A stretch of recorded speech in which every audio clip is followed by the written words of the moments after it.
اعوذ باللہ من الشیطان الرجیم بسم اللہ الرحمن الرحیم الحمدللہ رب العالمین والصلاۃ والسلام علی محمد وعلی آلہ وسلم۔ انشاءاللہ آج ہم سورہ توبہ کے 16ویں یعنی آخری رکوع کا مطالعہ کریں گے۔ اس سے پچھلے رکوع کا خاتمہ اس بات پہ ہوا تھا کہ دین کے علم کا حصول اور دوسروں کو سکھانا سب مومنوں کی ذمہ داری ہے۔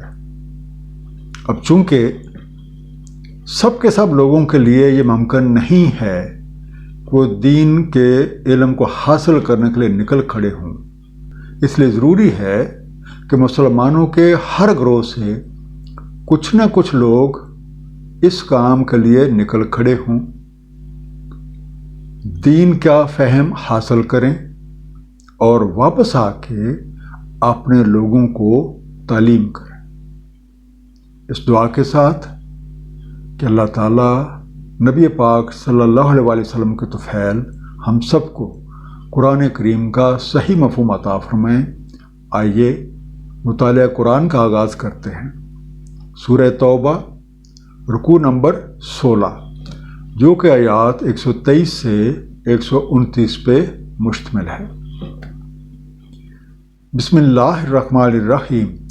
یا ایھا الذین آمنوا قاتلوا الذین یلونکم من الکفار ولیجدوا فیکم غلظہ۔ اے ایمان والو، لڑو کفار سے جو تمہارے نزدیک ہیں اور چاہیے کہ وہ تمہارے اندر سختی پائیں۔ وَاعْلَمُوا أَنَّ اللَّهَ مَعَ الْمُتَّقِينَ، اور معلوم رہے کہ اللہ تعالیٰ متقین کے ساتھ ہے۔ تو پہلا انڈر لائن لفظ یلونکم، تم میں ملے ہوئے، نزدیک رہتے، کلوز ٹو یو۔ غلظہ، سختی، ہارشنس۔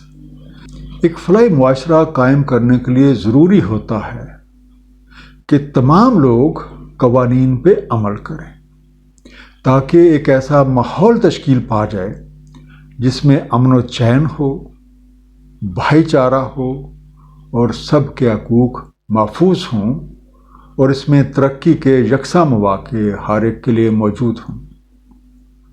اس سلسلے میں سب سے بڑی رکاوٹ وہ لوگ ہیں جو ان قوانین پہ عمل کرنے کی بجائے ان کا سرے سے انکار کر دیتے ہیں۔ اس لیے یہ ضروری ہو جاتا ہے کہ ایسے لوگوں کے ساتھ سختی کا رویہ اختیار کیا جائے، اور اگر ضرورت پڑے تو ان کے ساتھ لڑا جائے تاکہ مطلوبہ نتائج حاصل ہو سکے۔ اس لڑائی میں یہ بات مد نظر رہنی چاہیے کہ کوئی بھی لڑائی اللہ تعالیٰ اور اس کا حبیب نبی پاک صلی اللہ علیہ وآلہ وسلم کے بتائے گئے طریقوں کے مطابق لڑی جائے گی۔ وَإِذَا مَا أُنزِلَتْ سُورَةٌ فَمِنْهُم مَّن يَقُولُ أَيُّكُمْ زَادَتْهُ هَٰذِهِ ایمانا، اور جب بھی نازل ہوتی ہے کوئی سورہ تو ان میں سے کچھ لوگ کہتے ہیں کہ تم میں سے کس کا ایمان زیادہ کیا اس نے۔ فَأَمَّا الَّذِينَ آمَنُوا وَزَادَتْهُمْ ایمانا وَهُمْ يَسْتَبْشِرُونَ، تو جو واقعی ایمان والے ہیں ان کا زیادہ کیا ہے اس نے ایمان، اور وہ خوش ہوتے ہیں۔ کفار کی حالت یہ ہے کہ جب بھی کوئی صورت نازل ہوتی ہے تو وہ عذر مذاق اہل ایمان سے پوچھتے ہیں کہ اس صورت کے نازل ہونے کی وجہ سے تمہارے ایمان نے کتنی ترقی کی ہے، جبکہ حقیقی ایمان والوں کی حالت یہ ہے کہ ان کا ایمان واقعتاً اس چیز سے بڑھتا ہے کیونکہ انہیں نئی چیزیں سیکھنے اور عمل کرنے کو ملتی ہیں، اور اس کے نازل ہونے پہ خوشیاں مناتے ہیں کہ اللہ تعالیٰ نے اپنی کرم نوازی سے ان پہ نئے حقائق منکشف فرما دیے ہیں۔ وَأَمَّا الَّذِينَ فِي قُلُوبِهِم مَّرَضٌ، اور ہے وہ جن کے دلوں میں مرض ہے، فَزَادَتْهُمْ رِجْسًا إِلَىٰ رِجْسِهِمْ وَمَاتُوا وَهُمْ كَافِرُونَ، تو زیادہ ہوئی ایک آلودگی ان کی آلودگی پر، اور وہ مرتے ہیں اور وہ کافر ہی ہوتے ہیں۔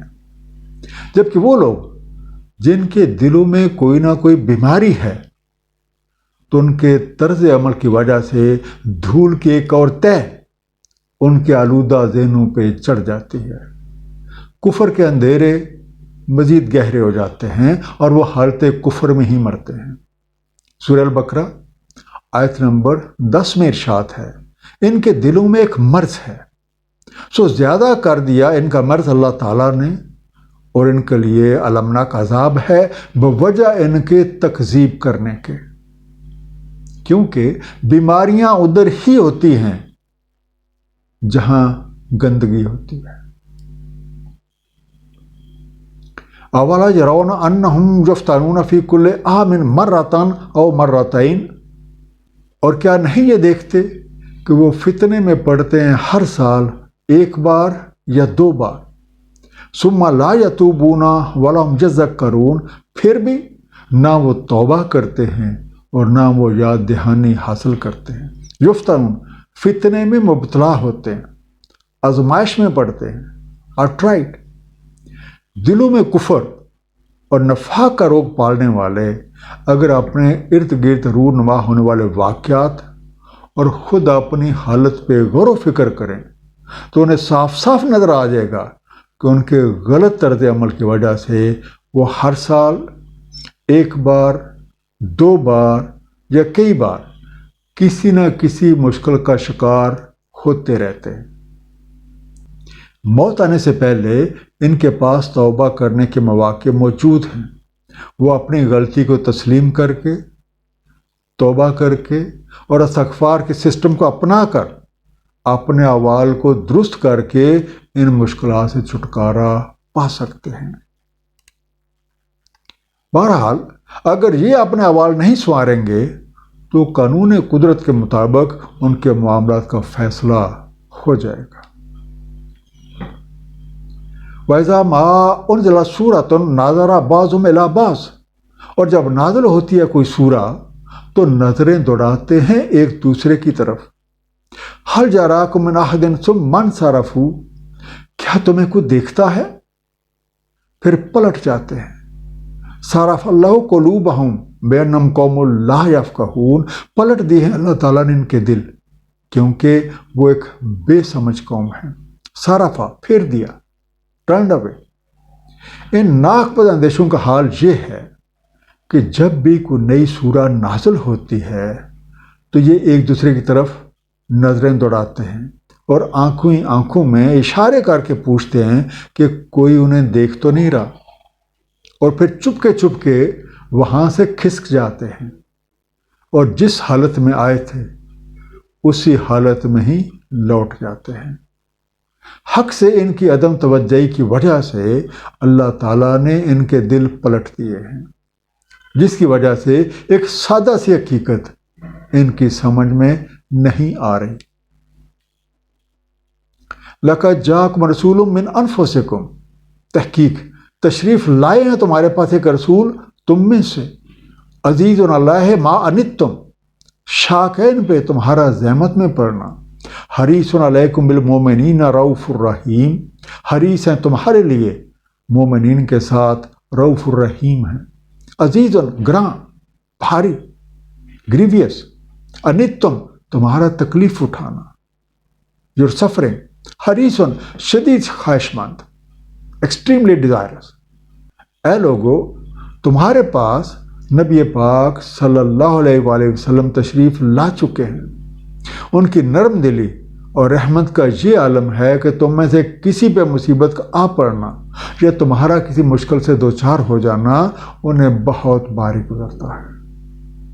وہ تمہارے معاملے میں بھلائی کے شدید خواہش مند ہیں اور کبھی بھی نہیں چاہتے کہ کوئی اپنے غلط اعمال کی بدولت کسی عذاب میں جا پڑے، اور خاص طور پہ وہ لوگ جو ایمان رکھتے ہیں ان کے لیے ان کی شفقت اور رحمت بے پایاں ہے۔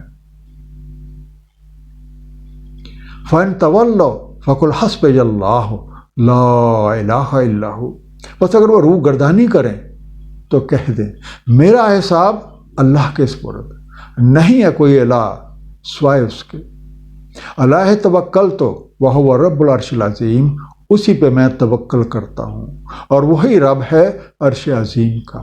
حسبیہ، میرا حساب حوالے ہے، آئی کاؤنٹ اپان، عرش، تخت، یا پایا حکومت۔